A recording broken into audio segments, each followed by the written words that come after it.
Welcome in to the Vitality Handbook. My name is Yao A. Owusu Jr. To my left, I have Nicholas Lopez Jr., my man. Andre Bibbins Jr., the alien, to my right. Again, season 3, it's a conversation. Please take a journey with us. We appreciate you listening to the truth. Now, the truth is your truth and the universal truth, right? The universal truth is one consciousness, and you yourself, you have an individual truth. So let's talk about that. That's the truth about sleep. Today's conversation is about sleep and the truth about sleep.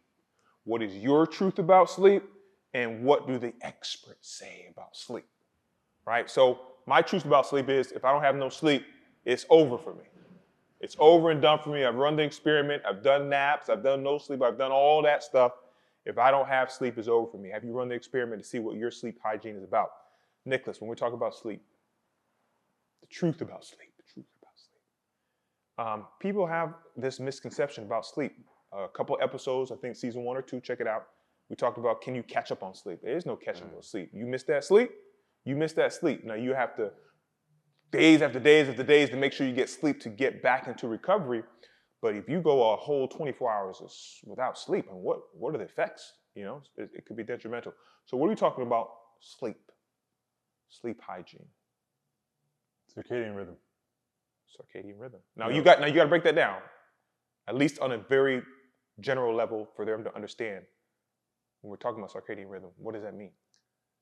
So from a neurological level, there's different, let's say, signals that are sent out from the brain to the body based on maybe, for example, what time of day it is. And based on other factors, right? Like if the sun is going up versus the sun is going down, how your body interprets that will have one effect. But as far as the overall effect of maybe the patterns of when your body starts to expect the sun to go down and when your body starts to expect the sun to go up, for example, we can kind of see where rhythms present themselves. And so in general, rhythms are key, even with sleep. Right, so when we say rhythms, really the patterns that you can think of rhythms or circadian rhythm as the patterns in which the body will perform at its best, per se. Right, and everybody has technically a genetic disposition to have a certain preference when it comes to sleep. As far as are you an early riser? Are you a late riser? Those are called chronotypes.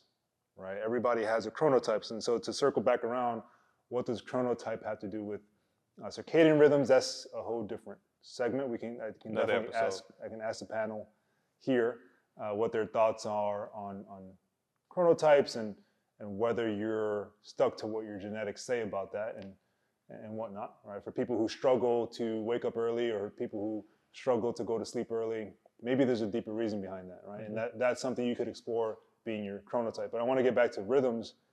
Personally, that's probably the most underrated sleep feature or sleep program. Like I was thinking, if sleep is a store that you can walk into, you know, you're gonna have the candy and stuff, like the wearables and stuff like that. You're gonna have the candy in the front of the store, but the things that you have, the staples in that store, in that sleep store, is going to be making sure you find your rhythm.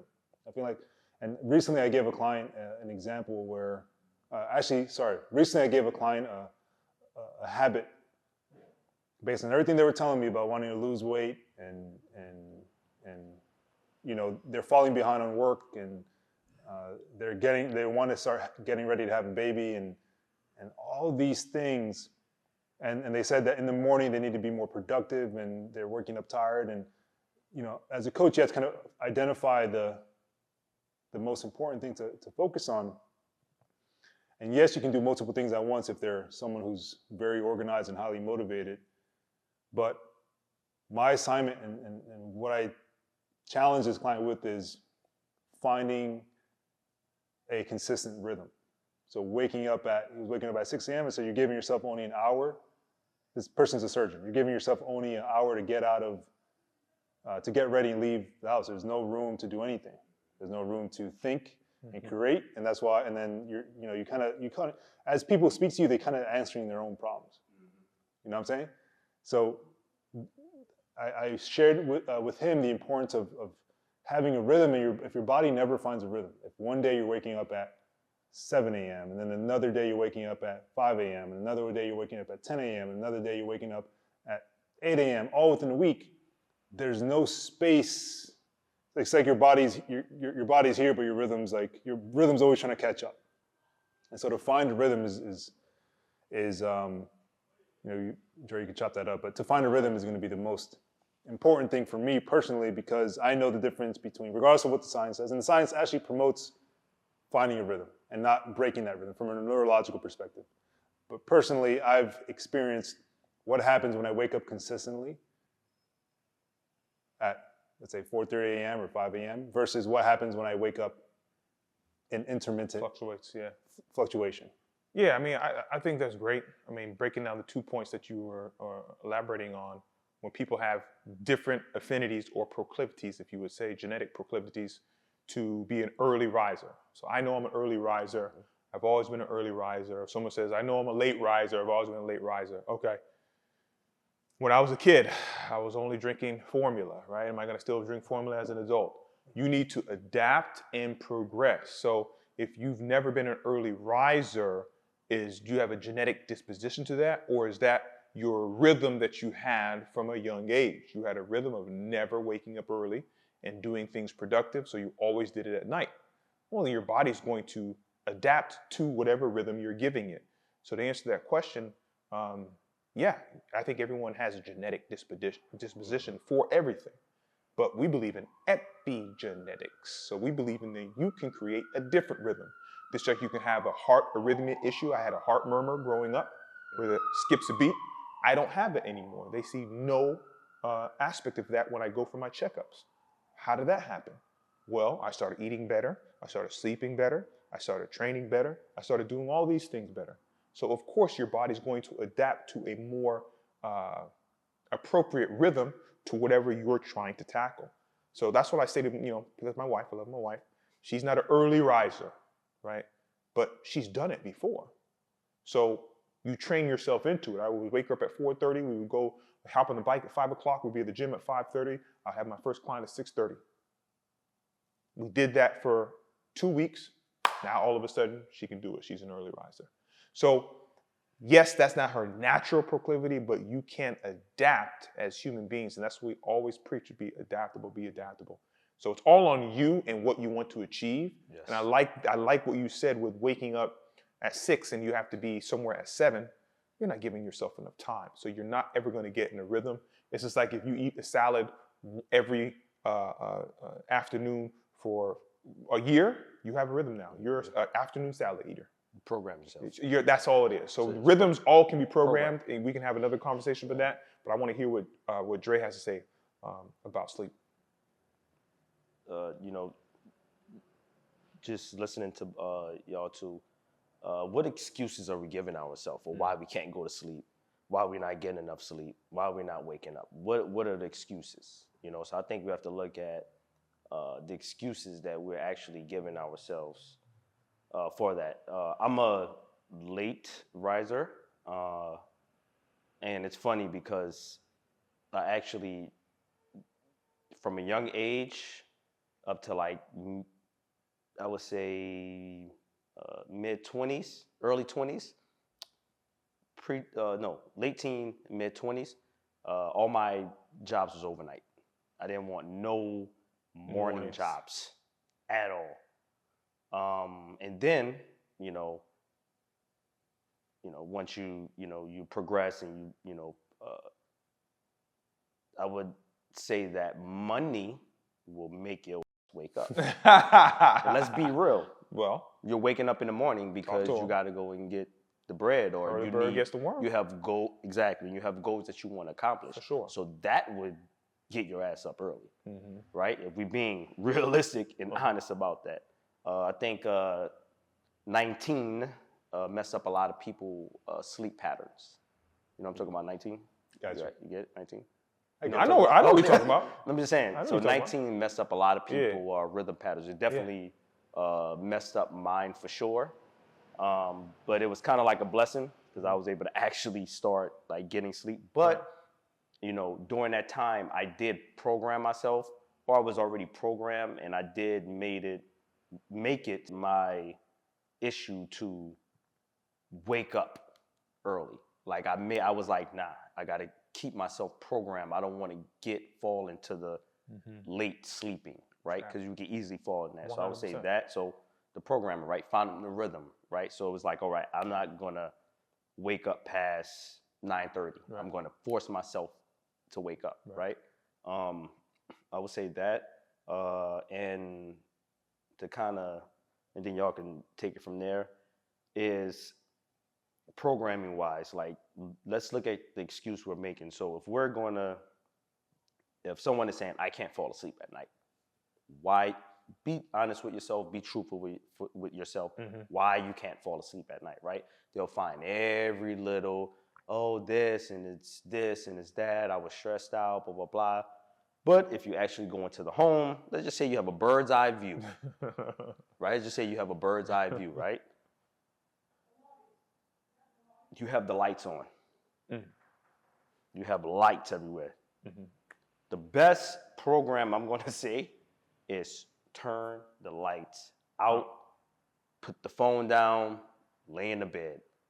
And that's really it. And I guarantee you might fall asleep, might not fall asleep, but at least you won't be mindless like scrolling and frying your brain with all the extra, what would you call it? The blue light and all that stuff like that. Artificial light, for sure. sure. So artificial light. Yeah. And you'll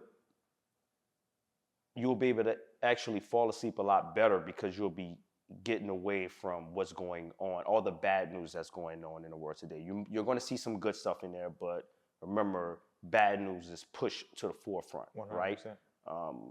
So you're going to see all that stuff flooding your social medias, 100%. Right? Or whatever you're on, right? I call even your apps is social media. So if it doesn't have to be Facebook, Instagram, TikTok, all those things.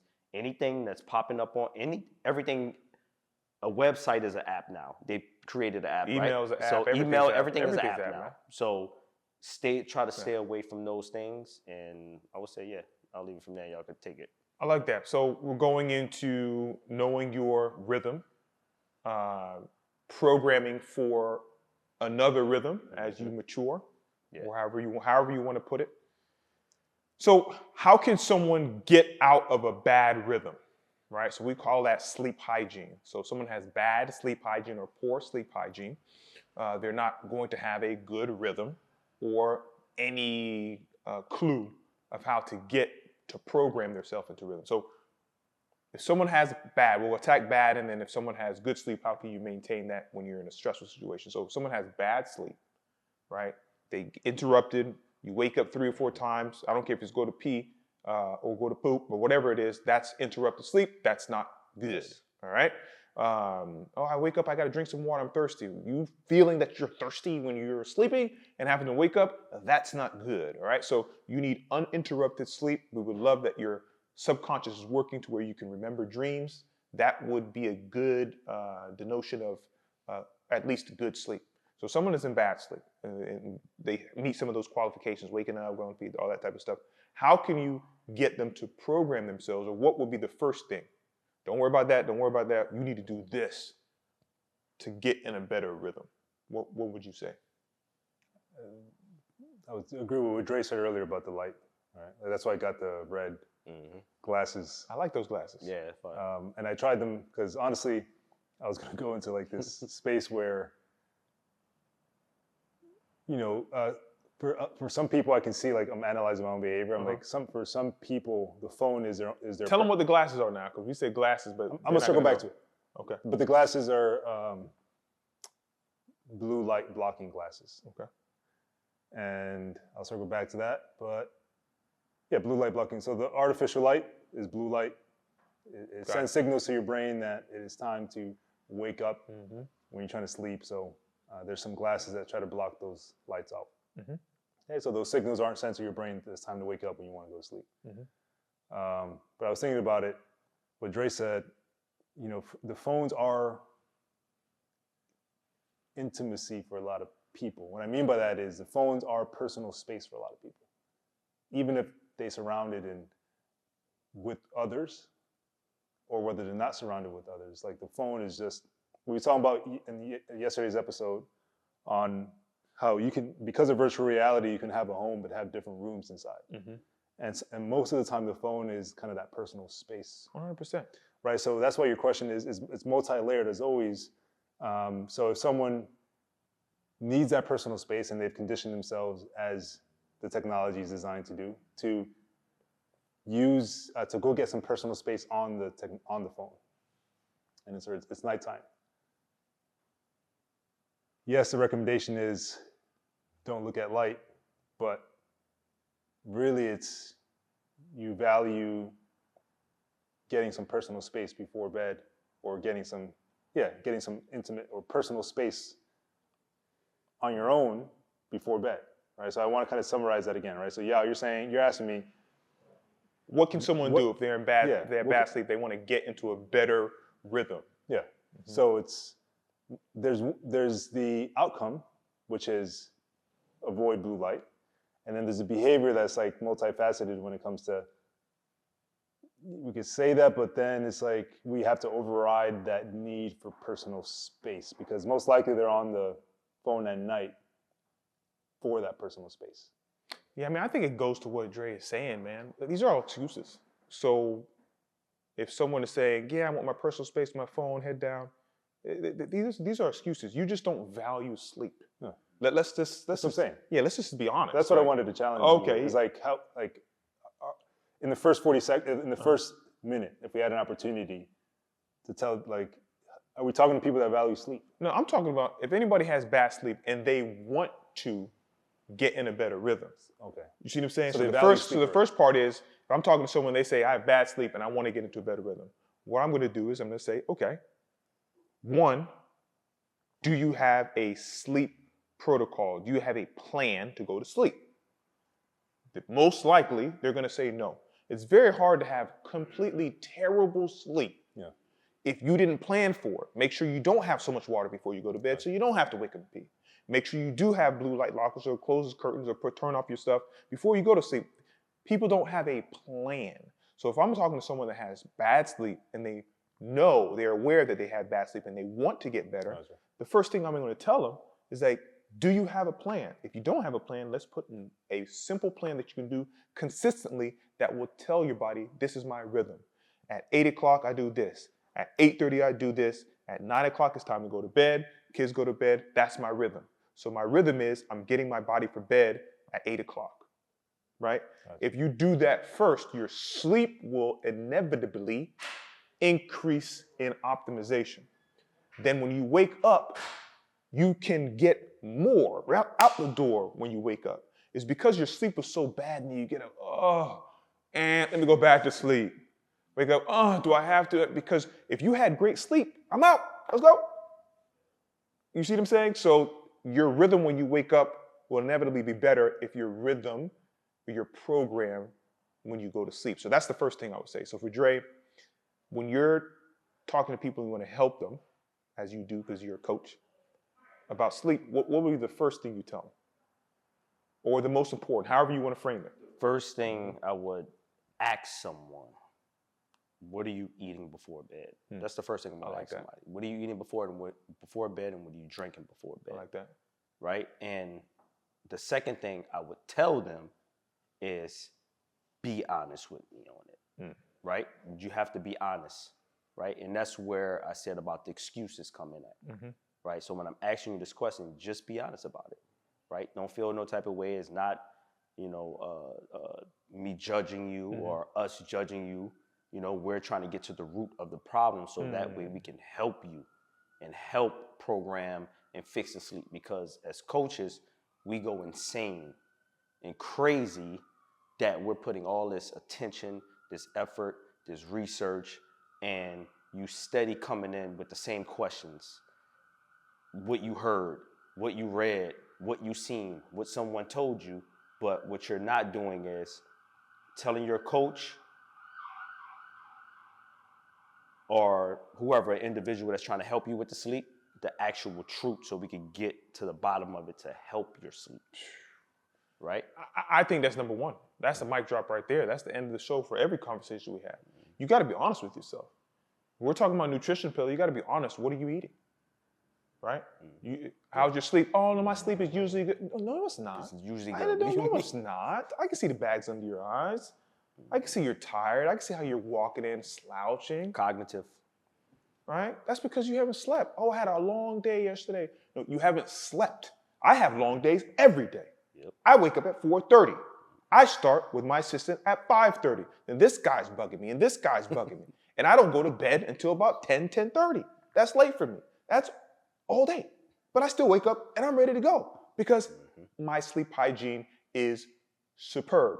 When I practice my program and I'm honest with myself, it's terrible if I don't. And you have to be honest with yourself.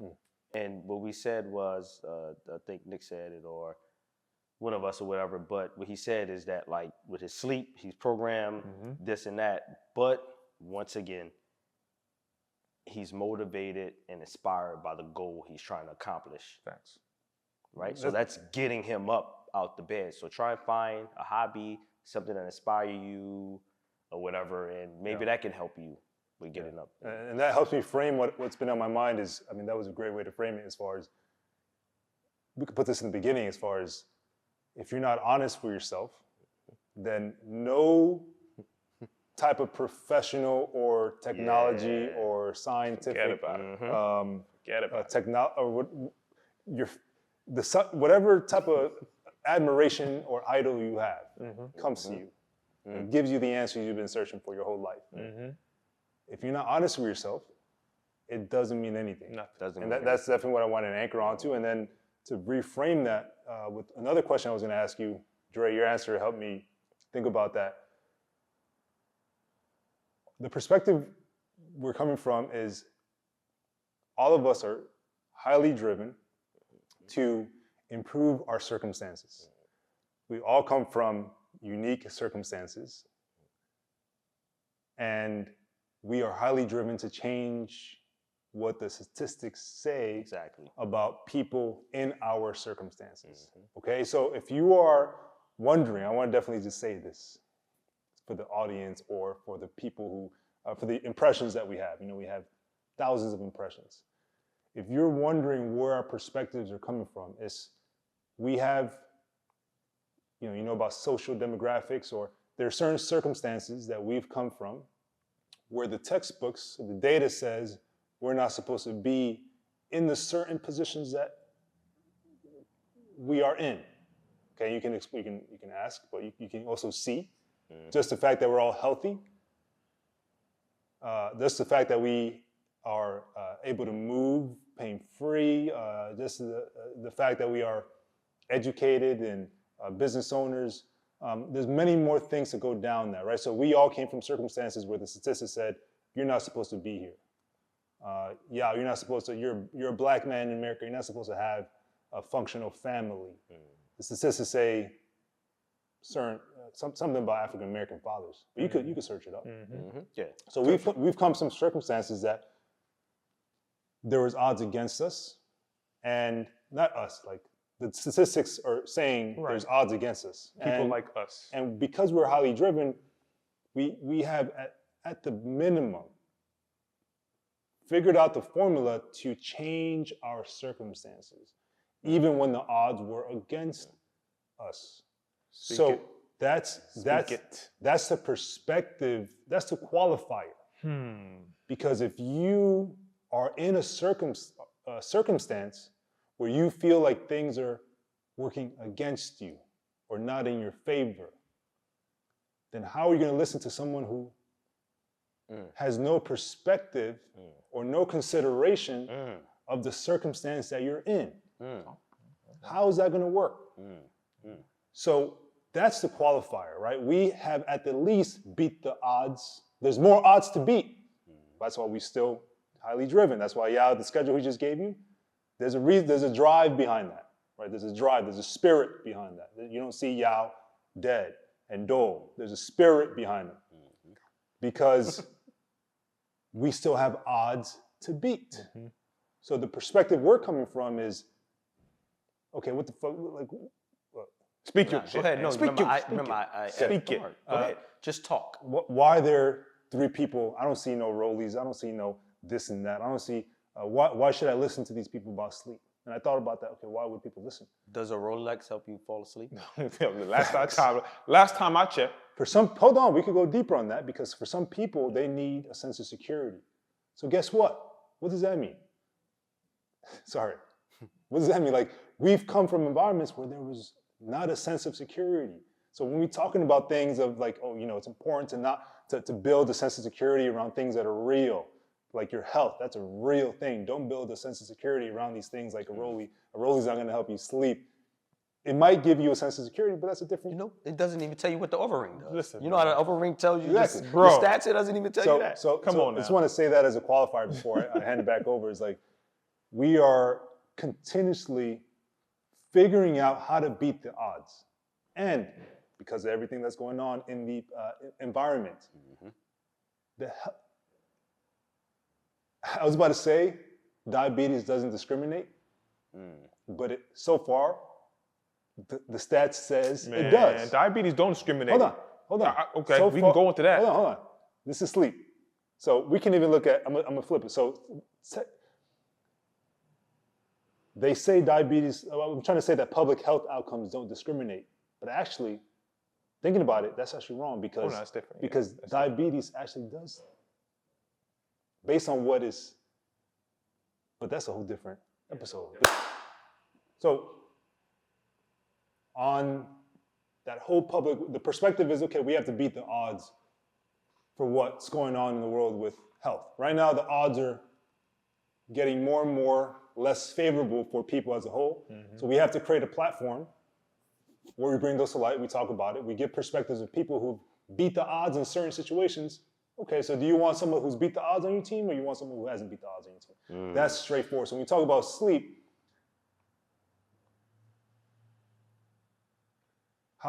the gem's gonna be, how can sleep help you beat the odds? I like. Okay. So, yeah, great. Go ahead, Dre. Go ahead, Dre. The gym is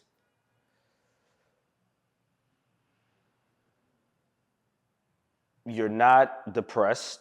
Maybe. I'm just saying. Maybe you're not depressed. Maybe you do have a lot of energy.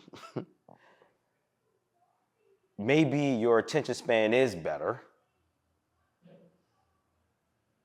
You're just not getting enough sleep. That's it. So I'm gonna leave it there. Those are all facts. How is sleep going to help you beat the odds? And I'm a firm believer in that. You can keep it there. I'll piggyback that all day long. 100%. Everyone has the gift in them. You beat the odds already by being here alive. How many sperm? How many ovum? Now my wife's an OBGYN. How many times things were miscarried? You didn't even know. You didn't even know. So you beat the odds. And you made it to 20, you made it to 30, and you're still alive? You have YouTube, you can go on the internet, you have internet access. There's people sleeping on the streets. Don't tell me about beating no odds. You beat the odds already. Don't tell me you don't have energy. You have energy. What you need to notice your vitality. You don't know your energy exists because you don't sleep. So you're asleep, walking while you're awake. Zombies. That's the problem. You remember Thriller? Walking zombies. You don't have to watch AMC Walking Dead. I see Walking Dead all day long on your phone. Excuse me.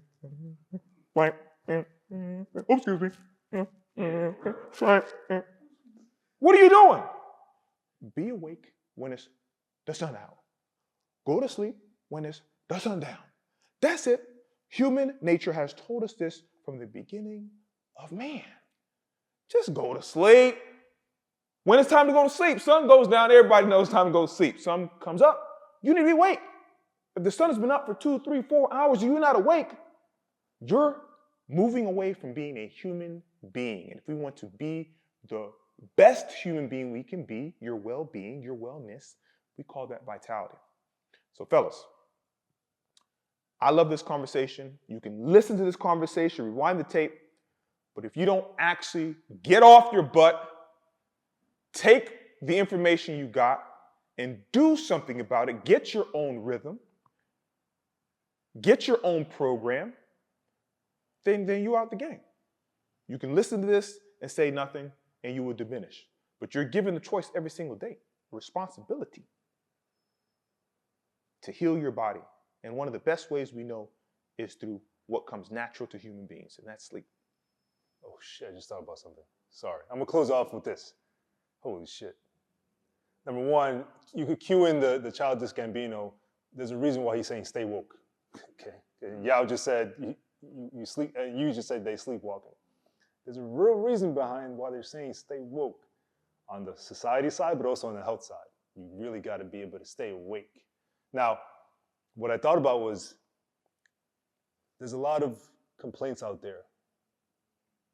Not even complaints. There's a lot of expression out there that, there's a lot of expression out there that, oh, some things are unfair. But, hold on, but the science on sleep is saying that you're going to be mentally sharper. You're going to close whatever gap you think exists that is unfair by using your own body and your body's ability and your body's engineering. And shout out to everybody who values engineering. Okay, that's a subliminal, you're using your own body to close that gap. Because you get, as far as how is it going to help you beat the odds? Well, you get mentally sharper, better memory, better attention span, better creative thinking, better strategic thinking, better emotional regulation. So you can problem solve better.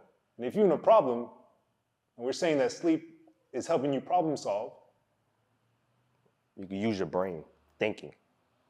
I think that's awesome, man. I think if people are sleepwalking, they can't really use the brain, right? They're subconscious. They're running on a subconscious program. That's terrible. Clearly, if you're not looking like us, not just like us, you can't look like us, but look as the best version. We're making our best version. It's not so that hard. You can't make your best version. It's not that hard. You're not getting enough sleep. You're not eating right for your body type. It's not that hard. You ain't mentally getting to where you need to get to do that. It's not that hard. It's a very simple thing, but is it a problem for you to be a human being, or is it a privilege for you to be a human being? Do what comes natural to all human, or I would even say organic life. They have sleep cycles. So I'm gonna ask you something to close it out. Did having that awareness help you change your circumstances? Yeah, 100%. And so that's why the mission at Peak Vitality Solutions. Go ahead and say it. Go ahead and say it, or I'm gonna say it. It's for, I know y'all going, this is passionate, I'm gonna let y'all say that. Now you understand why we're trying to bring that. Okay, go ahead. What's the mission? We want global awareness. If we are all aware of our power that Dre says you have, but because you're not sleeping, you're not aware of it, so it never comes to light. Exactly. So if everyone has global awareness, aware that you are love and fear is hate, there's no wars because you have no war within. We want you from inside, self-sovereignty. Be self-sovereign. Don't let the oligarchy of social media, don't let the oligarchy of the naysayers drive you. And that's what we say. If you have full awareness, you're impregnable. No one can enter your realm of consciousness. Stay woke. Ooh. Let's get into it.